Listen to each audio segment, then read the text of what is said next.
বন্ধুরা আবার এই ফ্ল্যাটে ভিডিও করছে। এখন রাত্রি 2টো বাজে, 2টো বেজে গেছে। হ্যাঁ, 2:21 হয়ে গেছে। ফ্ল্যাটে আমি থাকতে চাই না, কে দোতলা ঘুম হয় না, ভাল লাগে না, ঠিক আছে। গ্রাউন্ড ফ্লোরের ফ্ল্যাটটা তো বিক্রি করে দিল জোর করে আমার মা। তারপরে এখানে এসে নানা রকমের যে আমাকে নিয়ে হাঁটায়, ঠিক আছে। আর আমার বাবাও বহুত ফালতু, এখানে ফ্যানের রেগুলেটরটা বলে বলে ঠিক করে না। এত বছর, প্রায় 2-3 বছর হয়ে গেল রেগুলেটরটা নষ্ট হয়েছে। নিজের যখন টিভি ঠিক হয়, আমার বাবা মার মতো স্বার্থপর বাবা মা না এই দুনিয়াতে খুব কম আছে।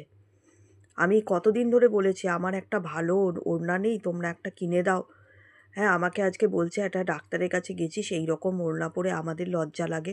আর লজ্জা লাগে কিনে দাওনি কেন? কিনে দাওনি কেন? আমি একটা কাজ করি না, বেকার। তারা দুজনে এতদিন চাকরি করেছে, করে আমাকে একটা মানে জামা কাপড় ঠিক মতো কিনে দেয় না।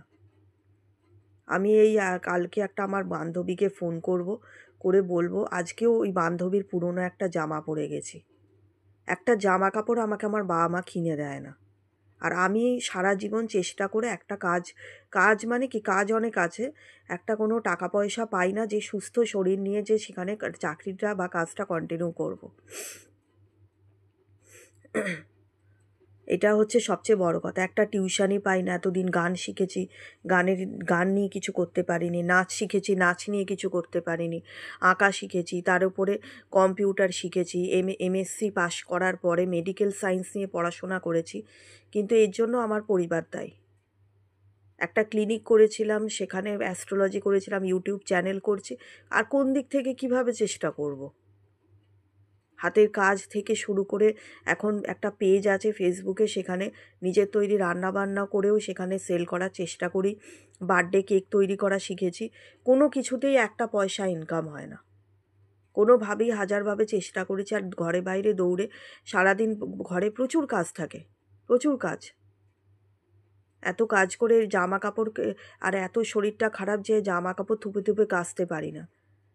তার উপরে রেগুলার বেরোনো, মায়ের পেছনে এই কাটানো, তারপরে এতগুলো পাখি আছে। 19টা পাখি ছিল, একটা বদ্রি পাখি মরে গেছে, 18টা পাখিকে যত্ন করা, রাস্তার কুকুর আছে। একটা মানুষ আর কত দিকেই চেষ্টা করে কি করবে? বাবা মা সারা জীবন চাকরি করে, এখন নানা রকমের অভাব অভিযোগ। একটা কি পোশাক কিনে দিতে পারে না তারা।